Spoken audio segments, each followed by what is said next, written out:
자, 여러분 첫 번째 뉴스로 가도록 하겠습니다. 통합당 간만에 민주당 제꼈다.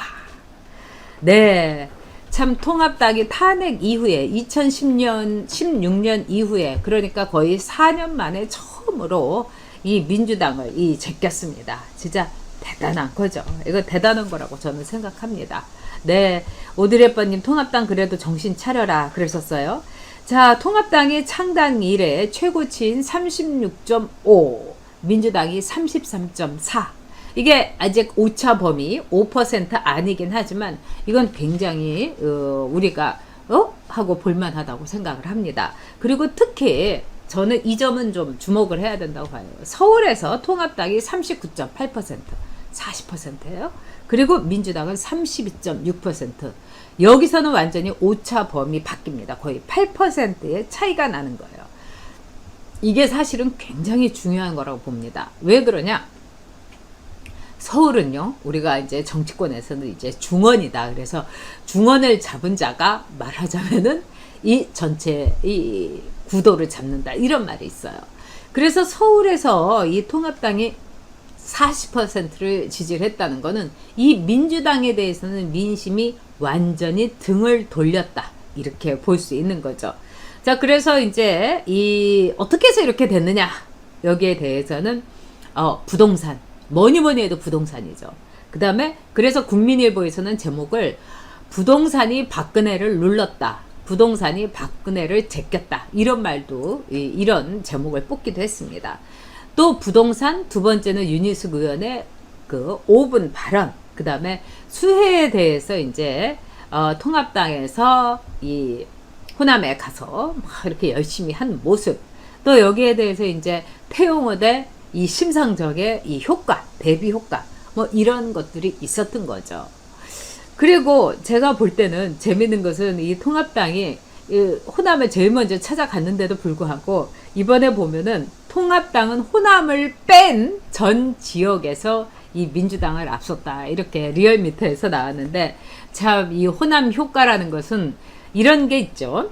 호남에서는 움직이지 않더라도 전국적으로 호남에 대한 이 통합당의 이 수해 복구 우선적으로 달려가는 걸 보고 다른 지역에서 움직였다. 이런 거는 우리가 좀 이렇게 생각해 둬야 될 것 같습니다.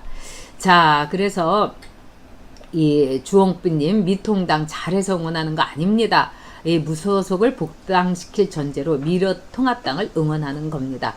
네, 이 말씀도 맞지요. 네. 자, 다들 그리고 이평재님, 네, 안녕하세요. 꼰대는 내쳐야 합니다. 뭐 40대, 50대 참 이 경험 있는 60대, 뭐 제가 60대로서 사실 뭐 이 초반이기 때문에 60대는 뭐 하지만은 제가 볼 때는 앞으로 대통령을 뽑을 때 좀 신선하고 이 기운이 넘치는 대통령을 뽑았으면 좋겠습니다. 그래서 50대와 60대 요 안에서 대통령을 뽑아야지. 저는 70대 넘어가는 분은 대통령은 곤란하다고 생각합니다. 총리는 괜찮다고 봐요. 하지만 대통령은 곤란하다 이렇게 봅니다. 그래서 이 다들 우리가 열심히 해갖고 세상을 바꾸고 지금 이 조짐이 보이고 일종의 우리에게 서강에 이렇게 빛이 들어오고 있다 이렇게 생각합니다. 네, 남배군스님 들어오셨구나. N님, 김혜용님 안녕하세요. 네, 통합당 호남에 가야 됩니다. 호남에서 통합당 지지율은 움직이지 않지만 통합당이 호남에 가는 모습을 보고 다른 곳에서 움직입니다. 그래서 통합당이 호남에 대해서는 공을 들이는 거 저는 이렇게 찬성을 합니다. 근데 여러분들한테 이제 통합당에서 이번에 이제 백서를 냈다고 그럽니다. 근데 이게 거의 조국 백서에서 우리가 보면서 아이고 조국이 논문 써준 거 이거 웬만한 사람들은 다 아는 거다. 조국은 잘못이 없다. 뭐 이렇게 한 걸 보고 우리가 낯뜨거워서 웃었는데 이번에 이 통합당의 백서를 보니까 참 백서에 참석했던 사람들, 이 통합당에서 총선 백서에 참석했던 사람들이 다 부끄럽다고 했다는 겁니다. 이 부끄럽다고 한 이유가 뭔가 여러분하고 한번 얘기를 해보도록 하겠습니다. 이게 굉장히 중요해서요. 네.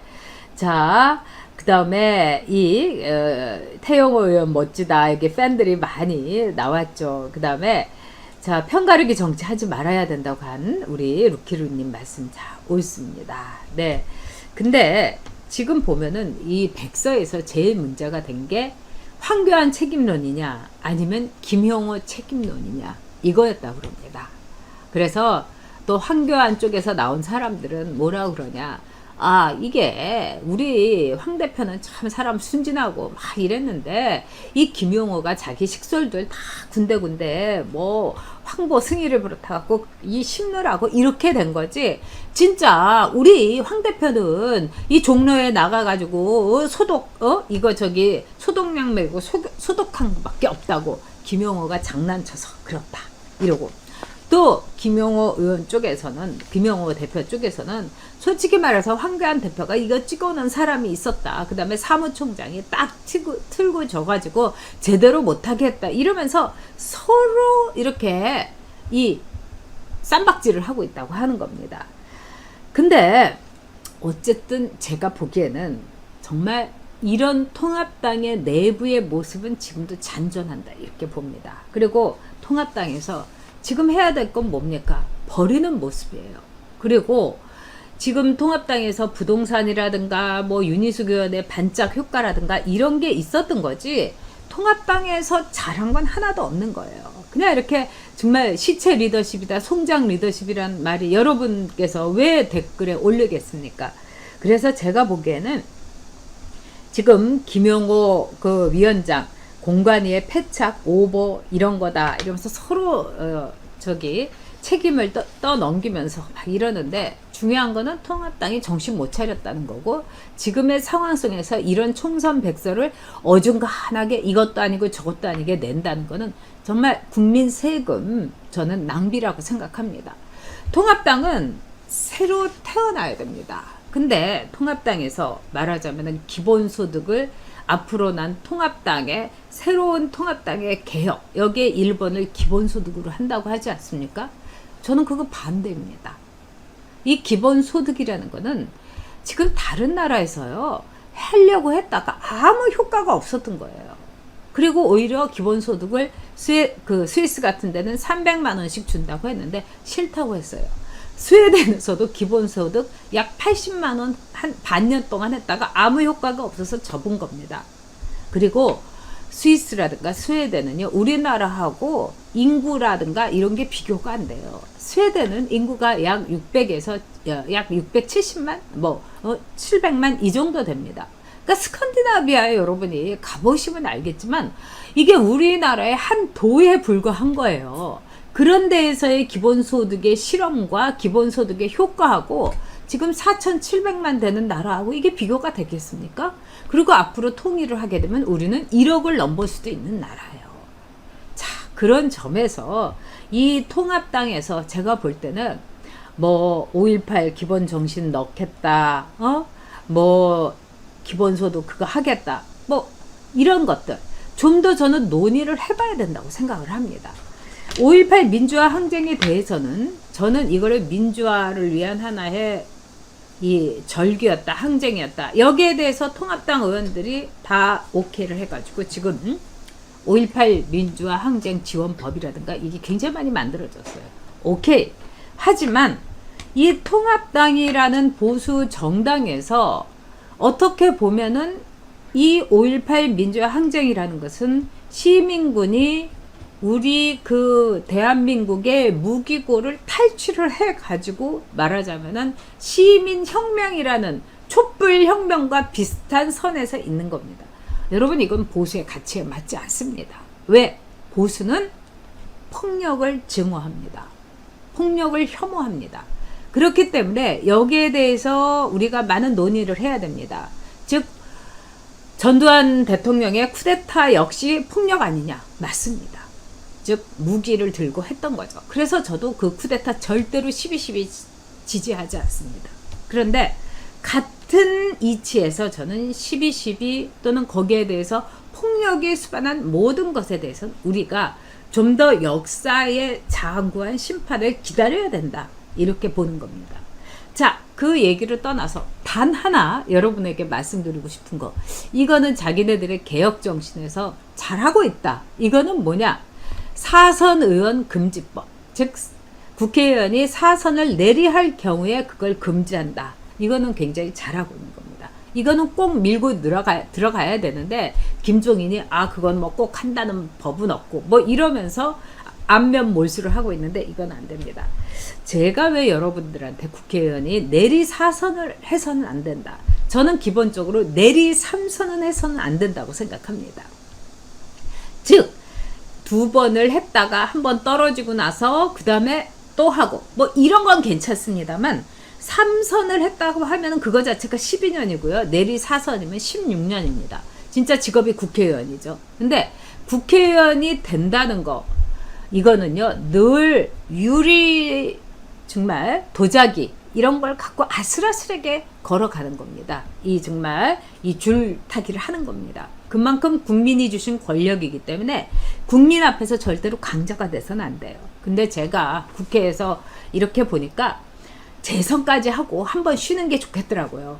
그런 다음에 뭐 여러 번 쉬어도 되고 그래서 보통 사람의 이 생활을 해봐야 돼요. 근데 지난번에 민경욱 의원이 정말 민경욱 의원이 재선인지 뭔지 모르겠는데 뭐라고 했습니까? 재선하다가 이제 그 문턱에서 이렇게 됐는데 자기가 지하철 타는 거를 다시 배우고 택시값이 싸니까 부인이 택시는 얼마든지 타라고 했다. 이것도 잘못된 겁니다. 저는 국회의원 하면서 지하철도 많이 타고 그 다음에 버스도 타서 우리 당뇨도도 버스 안에서 만나기도 하고 이랬지만 다른 걸 다 떠나서 국회의원이 땅을 밟을 수 없는 기간이 오래될 수가 있어요. 그냥 모시는 거예요. 그리고 국회의원의 그 9명의 스태프들이 생사여탈권이 국회의원에 있기 때문에 그냥 모십니다. 여러분 안희정하고 박원순이도 정말 10년 하고 나니까 사람들이 획 돌아갔고 사또한테 수청기생이 있는 것처럼 생각할 정도로 머리가 돌았는데 어떻게 보면은 이 국회의원들을 더 돌 수 있어요. 이 9명이 매우 극진하게 모십니다. 그리고 그거를 요구하는 의원들도 많아요. 이건 안 되는 겁니다. 그리고 국민들을 두려워하지 않게 돼요. 이미 국회의원을 여러 번 3선, 4선을 하게 되면은 자기 지역구에 다 이권으로 이렇게 개입이 되게 됩니다. 하다못해 여러분들 주차 단속 요원 있죠. 그리고 주차장에서 이렇게 돈 받는 사람들. 이런 사람들도 다 그 국회의원에 말하자면은 이 운동원들을 다 그 자리를 줍니다. 그거 굉장히 편한 자리 아닙니까? 차 오면 이렇게 뜯어주고 돈 받고. 그게 다 국회의원들. 근데 재선 3선 하게 되면은 다 그런 사람을 구청장하고 짜고 치는 고스톱으로 다 하게 돼요.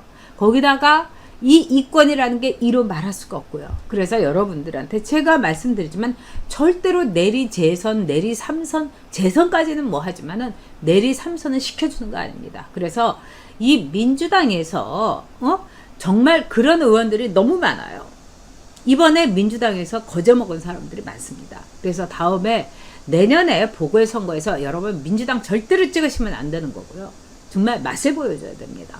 그 다음에 이 4년 후에 국회의원 선거를 할 때 여러분 3선 이상 한 사람은 무조건 여러분들이 즉 투표의 힘으로 내쳐야 됩니다. 그래야지 여러분들의 지역구가 편안한 거예요. 미국은요. 국회의원 임기가 2년이에요. 그래서 하원의원의 경우요. 상원의원은 6년이고 그래가지고 정말 국회의원들이 2년 동안에 다음 선거 운동하느라고 정신이 없습니다. 저는 국회의원 임기를 2년으로 해도 된다고 생각합니다. 4년 너무 길어요. 즉 3년쯤 되면은 문재인이처럼 내가 모르는 게 없고 내가 최고야 이러면서 아예 썩어 문드러집니다.